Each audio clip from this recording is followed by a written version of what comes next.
Mhm. Oromo view, barumsa. Oromo view, taumsa. Oromo view, shamala. Akkam jirtu daawwattoota OView nagaan koo bakka jirtanitti isinaa ga'ochaa har'a keessummaan of gidduutti qabaa. Keessummaan koo har'a baay'een keessan miidiyaa irratti nama beektanidha. Oromoo activist baay'ee saba seef nama quuqamu yaada mataa isheetii opinion ishee akka yaaddutti nama kan ibsitu. Akkuma kanattis immoo as Minnesota Oromo community keessa kan isheen hojjettu boardii keessatti she's a member of Minnesota keessatti boardii keessa hojjetti saba ishee baay'ee tajaajilti. Akkuma kanas immoo sabboontuu Oromoo anis immoo karaa kootiin anaaf hiriyaa kootii addooyyee kootii nama baay'ee jaalladhu. Najaat Hamzaa wajjin gaafiif deebiin qaba. Najaat na kabajjee yeroo kee fudhattee OView irratti argamtee saba dhuftee fi baay'een si galateeffadha siin jedha.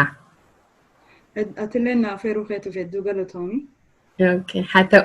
Egaa Najaat akkuma beektu torban kana keessaa waan baay'eetu Oromoo irratti ta'ee jira.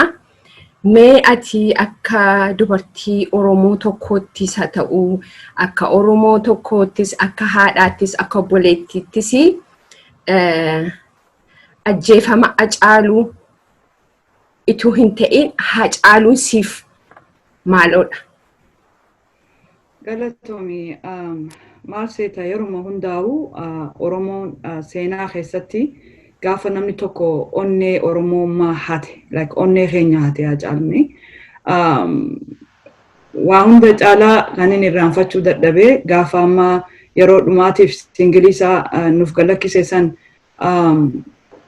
biyyoota seena qabeessa ta'an Oromoo protest keessa qooda addaa qaban hunda maqaa dhawee walitti taphachaa turre beektaa yoo hin yaamamini sirnarra hin jirtu yeroo itti aanu gaafa inni wallee galakkisu yoo achi keessatti hin argamtu taate sabboonummaan kee shakkamaadha jennee waliin taphachaa baane ture. So qaawa guddaa onnee keenya keessatti dhiisee deeme. Akka haadhatti ammoo haadha isaatiifan qalbiin na cabaa maaliif jennaan namni ilmoo ofii itti dararamee guddisee ba'aa gabrummaa biyya san jirtu san jalatti amma reefu ganaa jiruusaa mooyuudhaaf akka nama tokkotti akka ilma sabatti osoo hin taane nama tattaafataa jiru karatti hambisuun isaanii akka malee onnee nu cabse an ofii kiyyaa fi hanga ammaatti is very hard for me to process it.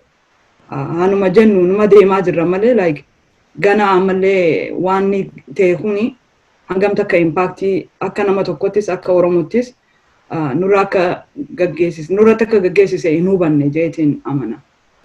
Yaa baay'eedha. Hacaaluu gaa waan jennee waan dubbannu waa'ee isaa hin qabnu nuuf janna keenyaa nuuf Michael Jackson keenyaa biyya akka inni itti awwaalamallee akka isaaf ta'etti hin awwaalamne garuu biyya lafaa guutummaa miidiyaa guddaa Minnesota keessaa koongiresiin sanatii namni Oromoo bira hin dhaabbatini biyyi lafaa guutummaa Aljazeeraa irratti biyya lafaatu celebrate isa godhee isa ol kaasee nuuf kun waan baay'ee guddaadha. Inni yeroo hundaa sagalee keenya ture yeroo hundaa amma garuu sagaleen isaa mucaa waggaa 36 garuu waan waggaa 100 ta'u gararraa nuuf kaa'ee darbee yeroo hundaa ispiriitiin isaan wajjin jira bara jireenya keenyaatti nu keessa ka'an gola Oromoo tokko keessa ka'anii torban kana guutummaa waan isaa irribaan qabnu waa'ee masaa yaanna. So waan guddaa saabanuu godhee fi waan sammuu keenya gararraati waan itti ta'e. Isarraa ka'ee gaanii miidiyaa gubbaa irratti waan baay'ee jira.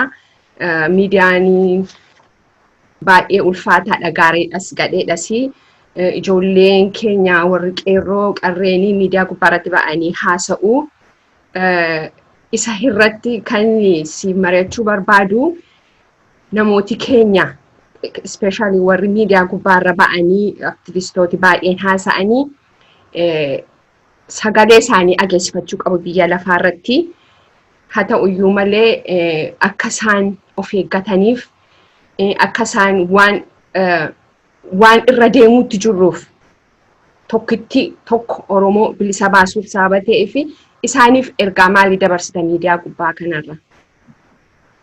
Gaarii fakkeenyaaf ani miidiyaa hawaasummaa gubbaa gaafan dura haayiskuulii ba'ee iskuula seenee warra 100,000 yeroo duraa Facebook fayyadamaa ture keessaan ture. Yoo hanga moomentii sanii of duuba deebisee ilaaltee waan hedduu keessa dabaraa as ga'e jechuu dandeessa. Maali wanti irraa ati yeroo hunda fagaachuu qabdu nama wajjin waan akkas atakkaaroo arraba walitti dhaadannoo waan akkasii nun barbaachisu. Maaliif yoo hojjannatee callisnee yoo hojjanne irra wayya. Maaliif yoo jette gaafuma Oromoo protestii sanirra dhaabbannee yoo ilaalle the first wave jechuudha. Wanti isaan godhuuf yaalaa turan waan tokko badii namni tokko aaree waa godhee fi waan peaceful resistance harka 99 ol deemaa jiru maqaa saniin xureessuuf yaalaa turan.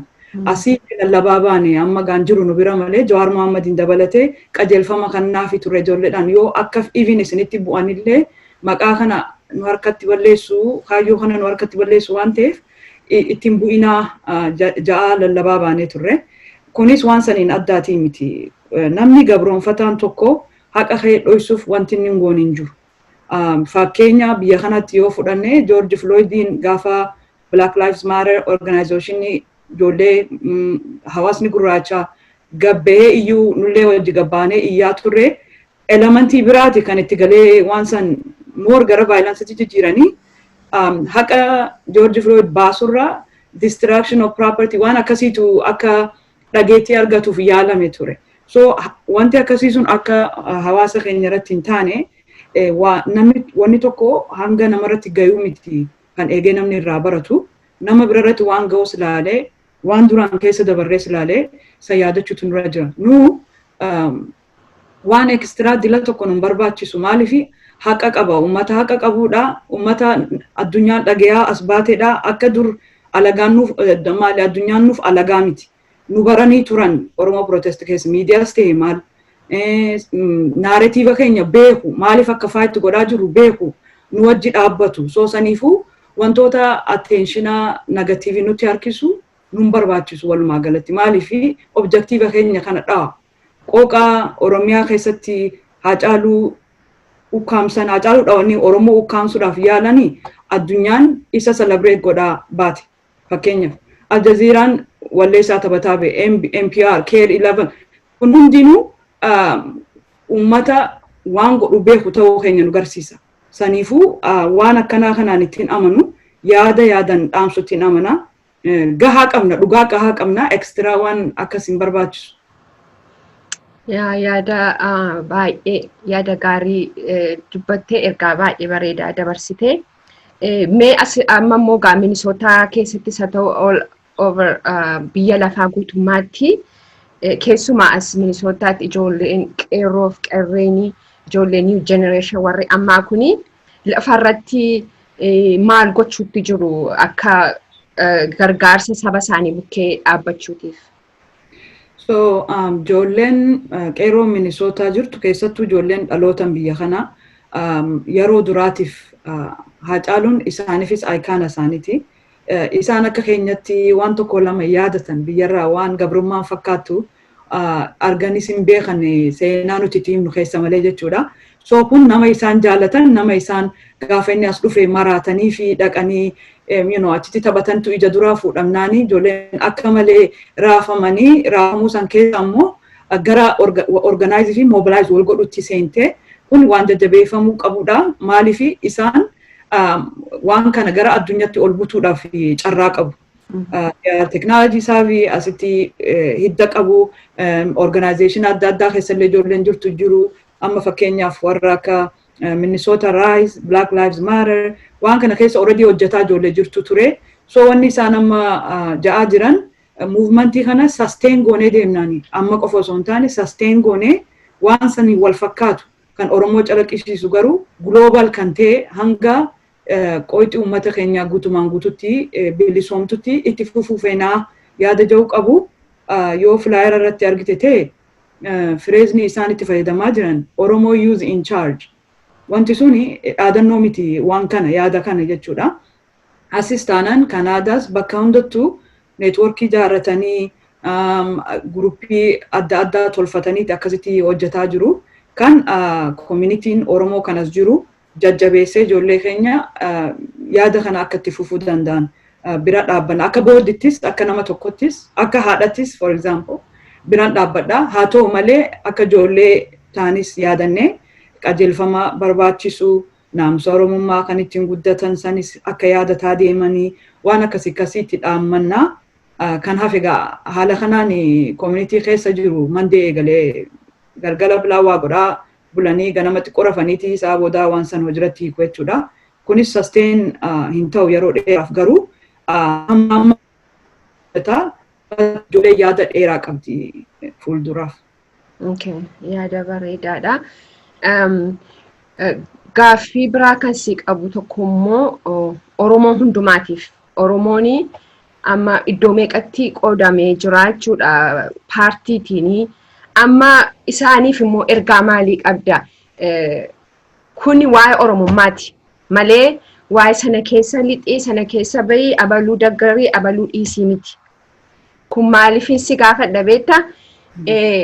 Yeroo baay'ee akkatti haasa'amu miidiyaa kanarraa Oromoon amantiin, Oromoon gandaan itti fakkaata. Dubbiin akkas miti. Oromoon kan du'u jiru Oromummaa isaa duwwaatiif. Maleessaa ati waan itti amantuu miti. Namni tokko amantii yoon barbaade lalistuun kun kiristaanaa bara keessa islaama ta'uu nan danda'a. Ani islaama yoon ta'e immoo bara keessa kiristaana ta'uu nan danda'a. Akkuma kanammoo an Itoophiyaatti dhaladhee guddadhee biyyicha gallakkisee yoon deeme Itoophiyummaa koo dhiisee Ameerikaawii ta'een jira. Garuu wanti na wajjin hin geeddaramne Oromummaa kooti. Dhiiga kooti. So kanaafi saba Oromootiif warra as jiraniif amma gaa warri biyyaa kana arguu dhiisuu danda'u diasporaa keessa jiranii fi ergaa ati dabarsitu maali?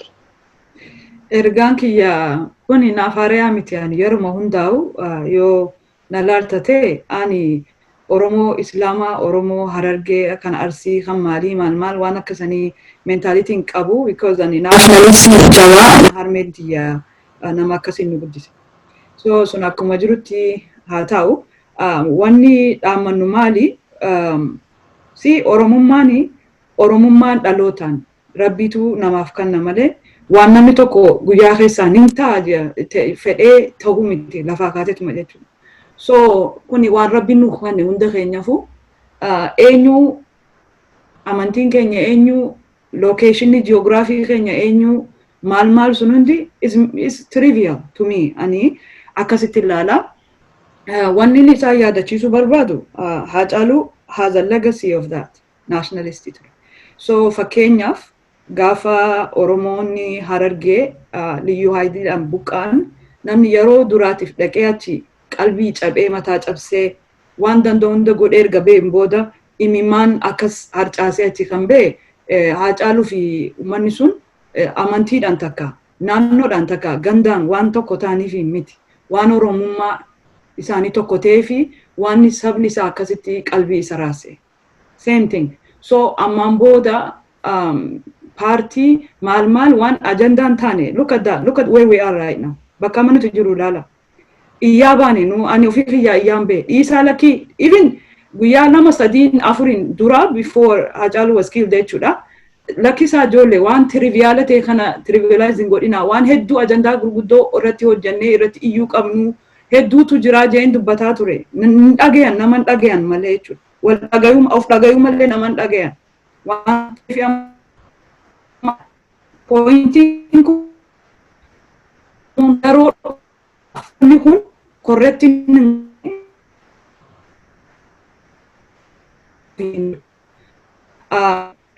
Media itu yeah, so dhaamsi kiyya kanuma ani it's really nauseating ani nama jibbisiisa even arguuf illee jechuudha.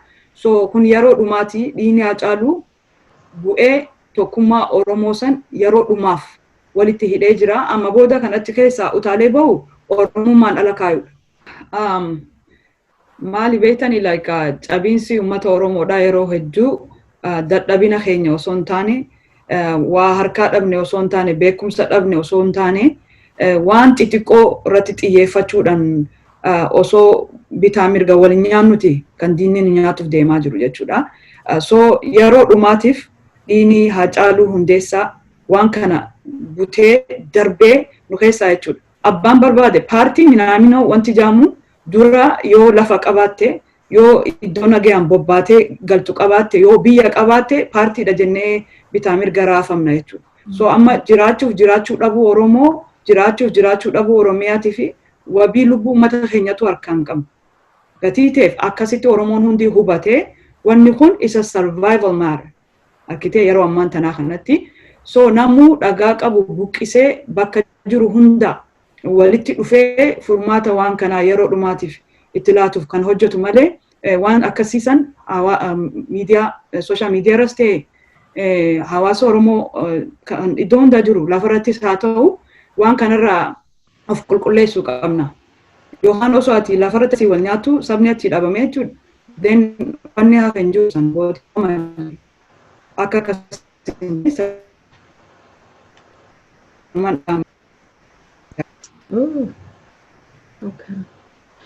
Okay, ergaa baay'ee bareedaa dabarsitee dhumarratti wanti hafe yoo jiraate yoo jettee waan ergaa dabarsitu yoo qabaatte.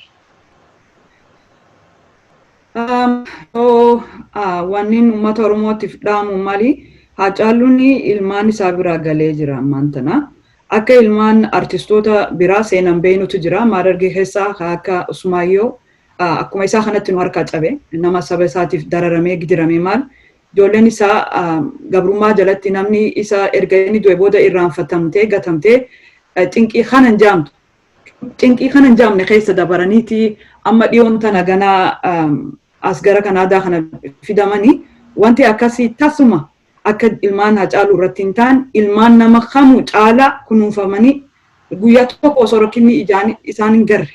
Oromoon bakka jiru hundaa waan inni silaa jiraatee godhuuf danda'u ol goonee bakkaan gayuun dirqama Oromoo hundaatiin jaa dhaamsi kiyya kana haala saniin kabaja isaaf qabnu katti mul'isuu dandeenyu malee walgeenyee waacnee boonyee galuu qofaan akka hin taane itti dhaamu barbaada. Nuti muuxannoo qabna Harargeerraa jechuu kiyya uummata qabsoo irratti akkanatti jiganii achumaan manni maatii isaanii dukkanaa ilmaan isaanii gadoon artistoota adda addaa.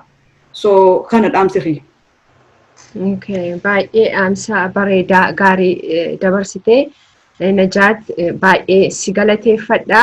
I hope namni kanaa argee waan tokko gaafa waan tokko haasofnu miidiyaa irratti baane ammumti tokko irraa baratuudha dhaga'uudha.